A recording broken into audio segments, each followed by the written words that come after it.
Kalau kita mau sebetulnya mau berbicara tentang siapa yang akan menolak cryptocurrency, ya mereka yang ingin mempertahankan dominasi dolar.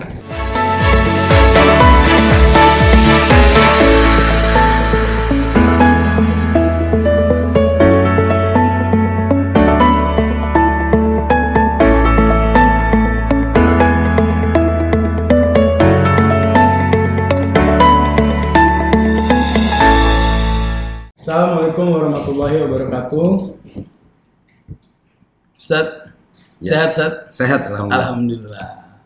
Jadi untuk teman-teman yang mengikuti channel kita, minta maaf nih 2 minggu kita libur dulu karena ada satu dan lain hal yang membuat kita kayaknya harus beristirahat, ya benar nggak Ustaz? Betul. Ya. Ya. Tema sudah kita pikirkan dari jauh-jauh hari, tapi ada tema dadakan yang kayaknya jauh lebih penting untuk Ana pribadi Ustaz, dan teman-teman Ana, dan mungkin orang-orang di sekitar antum, anak-anak muda Ustaz. Ya. Hari ini dunia telah memasuki fase baru, babak baru peradaban yang berbarengan dengan era 4.0, yaitu tentang maraknya cryptocurrency atau yang biasa kita kenal dengan produknya itu Bitcoin. Jadi sebetulnya Bitcoin bukan sama dengan cryptocurrency, tapi Bitcoin adalah salah satu produk dari cryptocurrency. Cryptocurrency sendiri kalau kita lihat teorinya secara umum, cryptocurrency adalah sistem perbankan yang tertutup atau desentralisasi currency, mata uang yang terdesentralisasi. Artinya dia nggak terpusat pada bank, tidak terpusat pada World Bank. Ide itu Ustaz, yang Anda pelajari tentang cryptocurrency itu, ide itu muncul dari sekelompok orang yang melihat ketidakadilan pada World Bank sebetulnya. Adanya monopoli terhadap fiat, yang kemudian fiat itu digoreng sana sini tanpa jaminan yang jelas juga, yang katanya ada emas sebagai penjamin, walaupun pada faktanya kita nggak bisa membuktikan itu. Dan kemudian uang itu cuma didistribusi kepada perusahaan-perusahaan besar, yang pada akhirnya yang mendapatkan uang itu paling banyak, ya dia lagi gitu. Akhirnya lahirlah ide tentang cryptocurrency. Beberapa orang yang kalau pada akhirnya sebuah uang itu dinilai karena adanya sebuah kesepakatan, ya kita bikin aja sebuah mata uang digital yang akhirnya kita kenal sebagai Bitcoin ini tadi.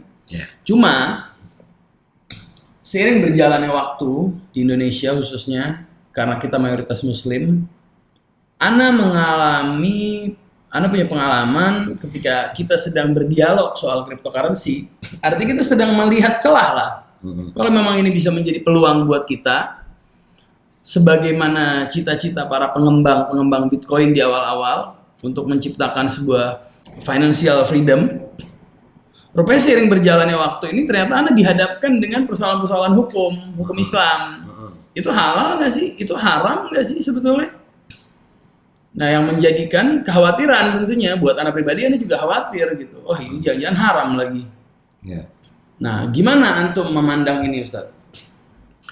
Jadi pertama, menurut yang Ana baca, berdasarkan pada apa yang Ana baca, cryptocurrency ini kan seperti tadi sudah Inte sampaikan, lahir dari sebuah kegelisahan sejumlah orang, pakar juga, dan ahli-ahli ekonomi juga, yang mereka kemudian mencetuskan mata uang digital sebagai upaya mengoreksi mata uang fiat, mata uang yang sekarang kita kenal ini, yang telah banyak mengalami defisiensi, mengalami katakanlah persoalan-persoalan yang serius. Karena mata uang itu ternyata lebih banyak dipengaruhi oleh faktor politik ketimbang faktor ekonomi, yang kemudian berakibat pada munculnya bukan sekedar dugaan, tapi riset yang serius yang menunjukkan banyak mata uang sekarang dicetak secara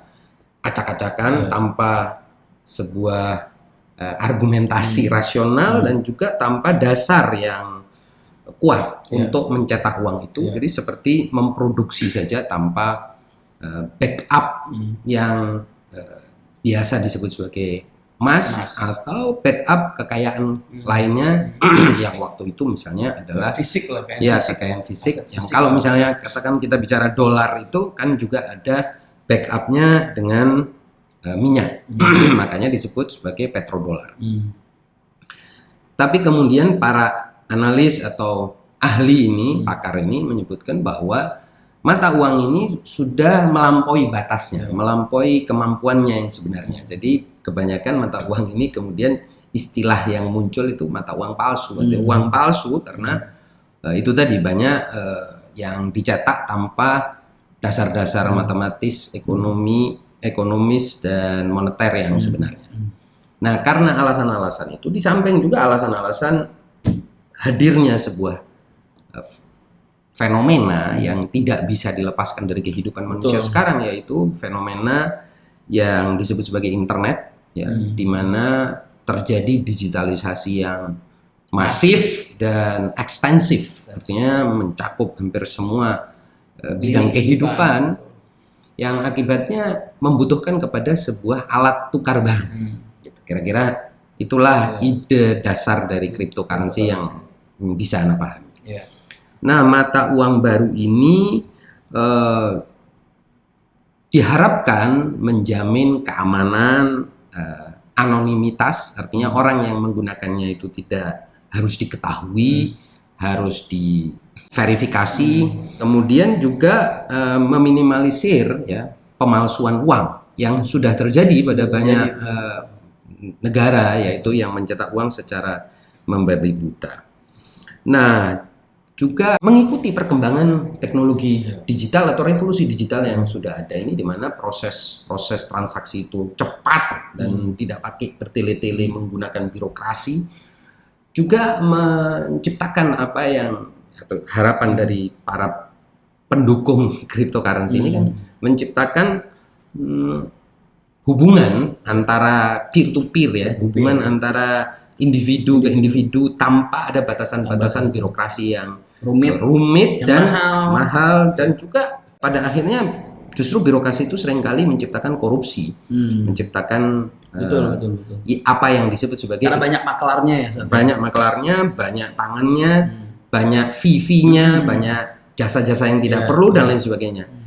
Nah, maka itu cryptocurrency ini juga bisa menjadi koreksi terhadap sistem moneter yang sekarang. Bentuk kritik sebetulnya ini bentuk koreksi, dan keberadaannya sekarang ini minimal dari salah satu yang terbesar sekarang, ya bukan salah satu yang terbesar ya, yang terbesar sekarang yaitu Bitcoin. Itu kan terbukti bahwa Bitcoin itu mampu menciptakan kepastian, mampu menciptakan keamanan, dan menunjukkan kredibilitasnya sebagai sebuah koin digital yang layak untuk dipakai bertransaksi dan sudah dipakai untuk bertransaksi di beberapa negara.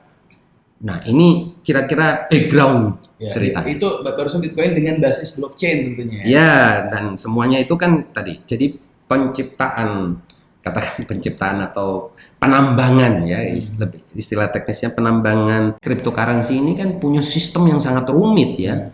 Menggunakan kompleksitas matematis yang rumit, yang sedemikian sehingga para pendukung cryptocurrency menyatakan bahwa ini jauh lebih aman, bahkan tidak bisa ditipu, tidak bisa dimanipulasi. Ini terlalu canggih. Hack aja nggak bisa itu. Nggak bisa. Nah, karena dia istilahnya itu tertib matematis yang lebih daripada sekedar uang fiat atau uang kertas atau yang lebih juga yang dikenal juga dengan banknotes ya. Nah, toh juga kita harus tahu bahwa banknotes itu sendiri kan diakui, atau sistem keuangan fiat ini kan diakui juga baru 1600-an ya. Perbankan, sistem perbankan yang ada ini kan juga bukan institusi keuangan yang terlalu lama ya. Baru juga lah. Baru. Dan kalau orang bicara tentang kegagalan sistem perbankan udah terlalu banyak buktinya gitu. Saya kira itu background rasional ya. Nah, sehingga melihat itu, tentu syariat itu kan melihat bahwa mata uang itu sebagai sebuah alat transaksi itu adalah keniscayaan hidup, keniscayaan kehidupan sosial. Jadi dipandang dari sisi sebagai mata uang, alat tukar, cryptocurrency halal, sehalal rupiah, dolar, ya. real, Real. dan mata uang lainnya. Ya.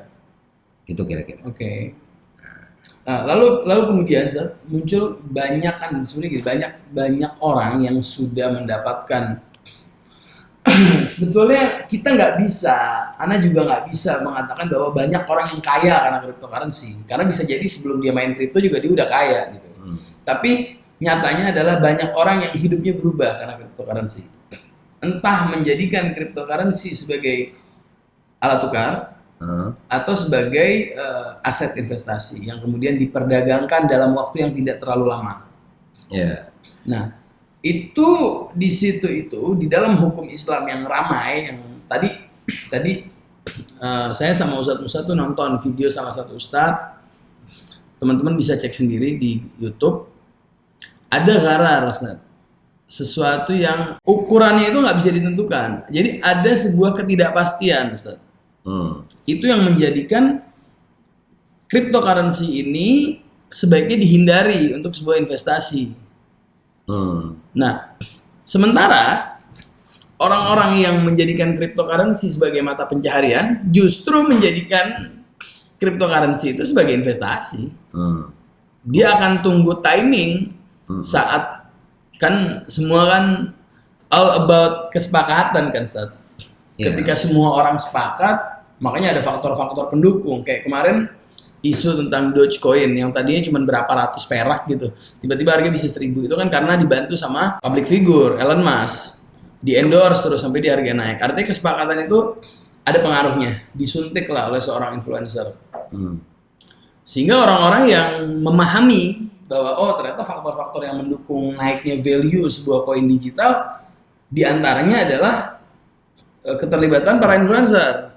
Pada akhirnya orang-orang yang paham sama ini, dia akan invest besar. Ya, pertama ini kan ada beberapa hal yang ente sampaikan. Pertama soal adanya gharar atau tipuan atau keraguan atas potensi penipuan dan lain sebagainya lah. Itu gharar itu terlalu umum ya, istilah umum. Oh, gharar itu umum istilahnya. Ya, potensi penipuan, potensi keraguan, Oke. kan adanya keambiguan. Keambiguan, betul. Bisa jadi itu bukan hanya untuk cryptocurrency, tapi bisa juga lebih memungkinkan untuk mata uang yang sekarang berlaku. Yes. Karena di dalam tadi kan sebetulnya kita sudah sampaikan bahwa latar belakang munculnya cryptocurrency ini justru untuk mengoreksi dan meminimalisir semaksimal mungkin, bahkan bagi mereka yang ahli, mungkin nanti kita perlu undang yang undang. Mereka yang ahli menyatakan bahwa gabungan antara teknologi blockchain dan kriptografi memustahilkan adanya penipuan atau gharar itu tadi. Jadi justru di mata uang cryptocurrency kemungkinan gharar jauh lebih kecil ketimbang fiat. Ya itu katakanlah mereka punya argumennya dan argumennya rumit ya. Jadi kita bukan sedang bicara tentang cryptocurrency. Kita di sini obrolan kita bukan sedang mengendorse supaya orang mengenal atau terjun ke dalam cryptocurrency, tapi mengkaji sebuah fenomena yang hari ini ada di depan mata kita. Dan ini akan membesarkan. Iya. Nah, jadi tadi itu satu. Kedua, basis mata uang atau alat tukar itu basisnya adalah kesepakatan, dan kesepakatan antara dua individu atau dua pihak atau lebih itu adalah asas hukum. Jadi hukum Allah itu berbasis juga kesepakatan antara manusia. Ya kan? Makanya disebutnya wa'ufu bil uqud. Artinya kalau Anda punya akad, punya kontrak dengan orang, Anda sepakati sesuatu, Anda harus memenuhi. Dan itu adalah hukum Allah. Memenuhi segala macam terms and conditions yang telah ditetapkan oleh para pihak. Dan berarti itulah yang ditetapkan Allah sebagai hukum. Di samping tadi sudah saya jelaskan bahwa cryptocurrency ini punya argumennya, punya basis logis, basis matematis, basis blockchain tadi teknologisnya. Bagi mereka yang mendukung ya, ini lagi-lagi bagi mereka yang mendukung, lebih menjamin, lebih kuat, lebih secure, lebih aman ketimbang uang fiat atau mata uang yang sekarang dikenal ini. karena dia punya yang disebut sebagai check and recheck yang lebih dalam dan terdesentralisasi, sehingga semua orang bisa ngecek ini barang terlalu transparan untuk dimainkan. Tapi sekarang bandingkan dengan mata uang yang sekarang kita kenal ini ya, mata uang umum. Ini kan ada otoritas yang ada pihak ketiga yaitu bank ya, yang mengontrol, meregulasi dan lain sebagainya. Dan keputusan mereka meregulasi, mengontrol, mengendalikan, mencetak ataupun mengurangi uang itu semuanya belum tentu dasarnya matematis, kuantitatif dan ekonomis, bisa jadi dasarnya politik dan dasar politik. Nah, mereka memang punya otoritas, ada mandat dari negara masing-masing. Nah, cryptocurrency ingin mengoreksi itu. Nah, makanya negara-negara yang menolak cryptocurrency pada akhirnya akan ditinggalkan oleh cryptocurrency dan bukan mengurangi cryptocurrency. Kenapa? Karena ternyata masyarakat dunia sudah tidak percaya dengan sistem keuangan yang berlaku ini. Dan ini sebenarnya koreksi terhadap mata uang dunia dan alat tukar dunia. Nah, itulah mengapa di samping tadi juga karena orang sekarang pada akhirnya kan sudah cuman ngelihat angka-angka aja, sudah digital. Bukan lagi, nggak perlu lagi dengan kertasnya. Toh sekarang orang yang punya uang kertas itu kan nggak bawa-bawa kertasnya, paling ditaruh di kartu kredit atau kartu ATM. Transaksinya pun dari angka ke angka menggunakan internet banking atau m-banking. Segala-galanya itu kan cuma perpindahan angka. Nah, cryptocurrency juga sama sebetulnya dari sisi itu. Nah, bahkan tadi sudah Anda sampaikan, bahkan bagi para pendukung cryptocurrency lebih aman, lebih terdesentralisasi dan lebih tidak mungkin ditipu, tidak ada, jadi kemungkinan ghararnya lebih kecil. Nah, itu kalau kita mau mempelajari lebih jauh begitu, justru bagi mereka yang mendukung. Apalagi ini kan juga berdasarkan kesepakatan. Nah, persoalannya sekarang, tadi pertanyaan berikutnya, bagaimana kalau itu bukan hanya sekedar mata uang, tapi ada yang berusaha untuk menjadikan itu mata investasi. Itu sama seperti juga orang menabung uang dalam dolar misalnya, atau dalam euro, misalnya, atau dalam real, menganggap misalnya mata uang rupiah tidak stabil, lebih baik pakai dolar. Sama aja. Prinsipnya kan sama. Sehingga mereka tuh sebetulnya memindahkan kekayaan mereka dari mata uang fiat ke mata uang digital ini, ke currency digital ini. Dan ini sebetulnya cara mengamankan harta juga. Betul. Mubah juga. Punya tabungan euro gitu ya. Punya tabungan euro, punya tabungan dolar. Malah sekarang kepercayaan masyarakat Amerika atau masyarakat Eropa, dunia terhadap mata uang mereka masing-masing itu justru turun. Maka disitulah ada menjadi alternatif investasi sebetulnya. Ya memang pada akhirnya sebagai alternatif tabungan lah, saving. Tabungan, iya betul. Gitu ya, tabungan. Kalau investasi mungkin harapannya kan untung. Tapi kalau tidak berharap untung pun, katakan cryptocurrency-nya itu tetap, sehingga dia lebih tahan terhadap guncangan inflasi, guncangan moneter atau krisis moneter yang terjadi berulang-ulang di berbagai negara dalam 3 dekade atau 2 dekade belakangan ini, kan itu boleh jadi itu cara dia mengamankan hartanya. Dan itu sah saja itu. Bahas sesuatu yang boleh ya. Bagaimana orang mau mengamankan hartanya? Karena nggak percaya sama bank dalam tanda kutip. Karena nggak percaya pada mata uang, katakan. Karena mata uang ini sering mengalami krisis, bank sering banyak birokrasinya. Mau tahu lebih jauh tentang uang, dia punya berapa dan lain sebagainya, mau ini mau itu, dia nggak mau itu. Kita ditanya kerjanya apa? Kok punya uang segini? Nggak mau itu. Ya sudah, saya mau pakai cryptocurrency. Sudah, itu di situ dia bebas, dan transaksi juga prosesnya jauh lebih kelihatan semuanya ya. Dan lebih cepat. Jauh lebih cepat. Ketikan semua selesai. Nah, di samping itu juga ternyata negara-negara juga sudah mulai mengadopsi ini. Jadi kehalalannya bukan lagi kehalalan individual, tapi kehalalan negara. Udah konstitusional. Nah, jadi sesuatu yang sudah diakui di Indonesia, misalnya ada platform-platform yang sudah dapat izin dari pemerintah untuk jual beli cryptocurrency, untuk menyimpan. 2019 awal itu pemerintah mengecam transaksi cryptocurrency. Tapi di akhir 2020 Indonesia melegalkan exchanger cryptocurrency di Indonesia. Dan kayaknya ceramah Bapak Jokowi yang terakhir itu tentang cryptocurrency kayaknya pemerintah mendukung banget. Artinya udah ke semua level, Ustaz. Iya, Sampai ke level beneran tuh bilang, artinya dukungan ini sekarang udah bukan lagi publik, udah bukan lagi individu-individu, tapi udah sampai pada tingkat negara. Iya, bukan swasta lagi. Bukan swasta lagi. Iya, dan berita tentang adopsi sejumlah perusahaan besar seperti Tesla atas Bitcoin ya. Jadi mereka mau bertransaksi jual beli mobil beneran dengan currency digital itu, atau belakangan juga ada berita misalnya perusahaan besar seperti Apple juga mau jual beli barangnya dengan menggunakan mata uang digital, dan nanti akan diikuti oleh beberapa waktu lalu juga perusahaan Visa dan perusahaan Mastercard juga akan mengadopsi digital currency ini atau mata uang digital ini, dan trennya sepertinya akan menguat gitu. Jadi cryptocurrency ini akan menjadi mata uang digital baru lah gitu. Mata uang digital. Jadi, dan itu menolaknya juga tidak ada dasar. Karena pada akhirnya ini kan mata uang untuk dipakai alat tukar. Ya sama seperti mata uang yang lain. Gitu. Dan hukum Islam itu mengizinkan orang menggunakan mata uang apapun gitu.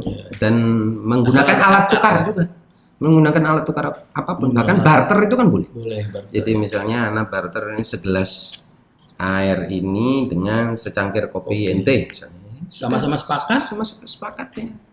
Ternyata segelas air anak di dalamnya ada kandungan katakan uranium atau apa, kemudian ente bisa dapat untung 10 miliar padahal harganya 10 juta ya. Ya, fabiha, itu berarti rezeki. Nasib baik, enggak masalah. Jadi itu sesuatu yang boleh. Yang penting nggak ada paksaan waktu pertama kali akad itu. Antaradin ya, sama-sama ridho.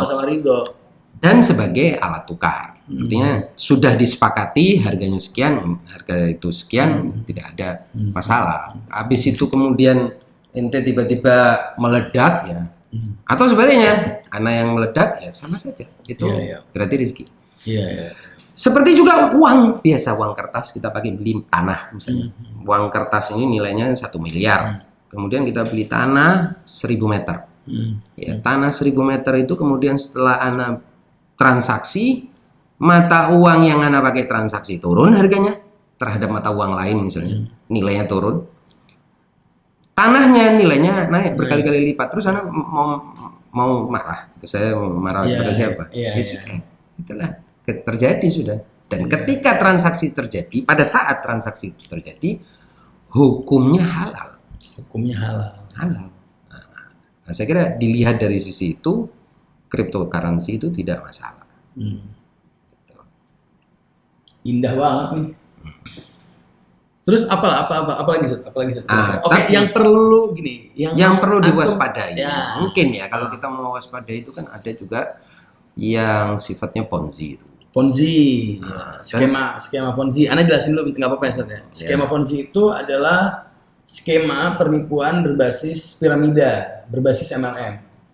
Jadi developer membangun sebuah kekayaan dari orang-orang yang ada di bawahnya, sehingga yang paling terakhir join itu dia yang rugi. Kayak terakhir itu ada kasus TikTok Cash, baru dibubarin, baru ketahuan. Yang rugi udah banyak banget. Walaupun yang untung juga banyak juga.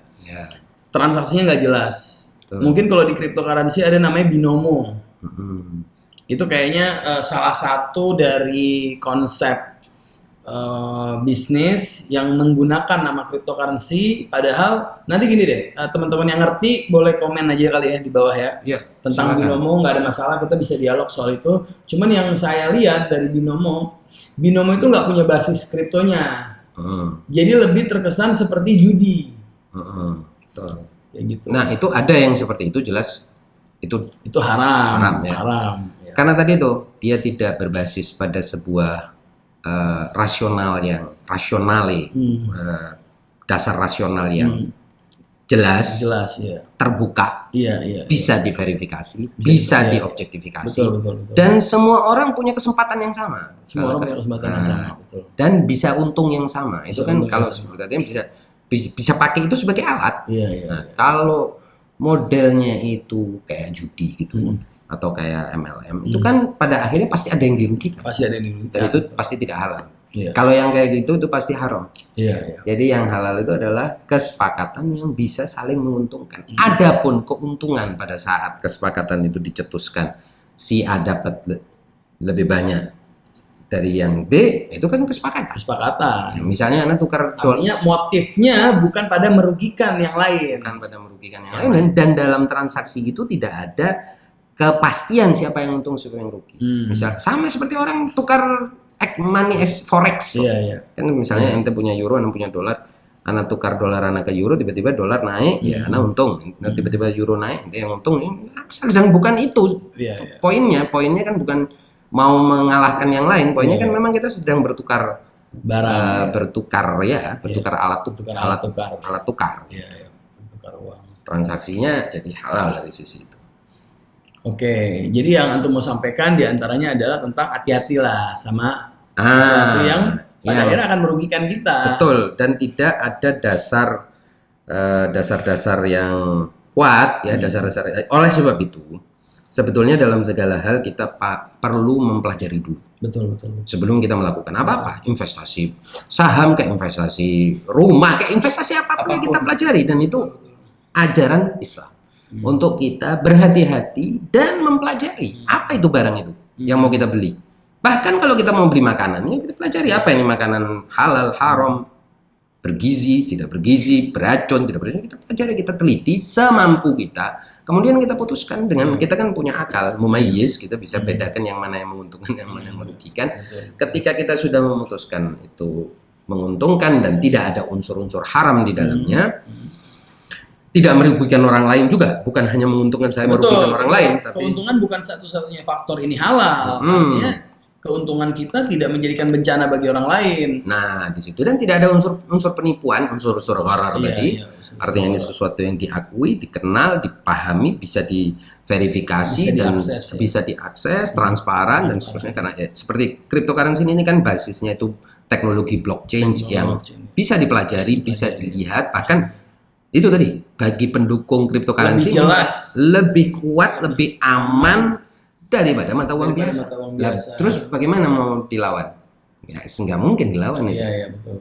Gitu. Toh mata uang yang sekarang ini kan juga berlaku. Gharar juga sebetulnya. Bukan berlaku karena kesepakatan. Karena konvensi, berlaku juga karena adanya kesepakatan yang dicapai antara otoritas moneter dengan pemerintahan eksekutif dan legislatif kan disepakati. Nilainya sekarang ini sekian terhadap ini. Nah, dan seterusnya lah. Terus ada otoritas moneter dunia. Seperti World Bank, ada The Fed dan lain sebagainya yang itu semua menentukan. Ya kan? Betul. Terutama sebetulnya The Fed lah yang menentukan. Jadi semua kan merujuk kepada dolar. Nah, sekarang ini ada gugatan terhadap dominasi dolar. Nah, ini cryptocurrency ini justru kalau kita mau lebih jauh. Ini kayak dibahas di next episode seru ya? Nah, enggak, kalau kita sedikit aja. Oke. Kalau kita sebetulnya mau berbicara tentang siapa yang akan menolak cryptocurrency, ya mereka yang ingin mempertahankan dominasi dolar. Gitu aja. Udah? Ya. Keren banget ini sumpah. Teman-teman, oke, kita lanjut. 2 minggu lagi berarti Ustaz ya? Oke, kita insya Allah kita akan bikin lagi podcast kayak begini. Oke, masih seputar sama deh tentang cryptocurrency. Sebenarnya tujuan saya gini, supaya kita nggak ketinggalan zaman aja. Benar nggak Ustaz? Betul ya. Jadi artinya kita menjadi Muslim yang mengikuti zaman. Iya dong, Ustaz. Betul, setuju. Oke, teman-teman, terima kasih banyak. Assalamualaikum warahmatullahi wabarakatuh. Waalaikumsalam.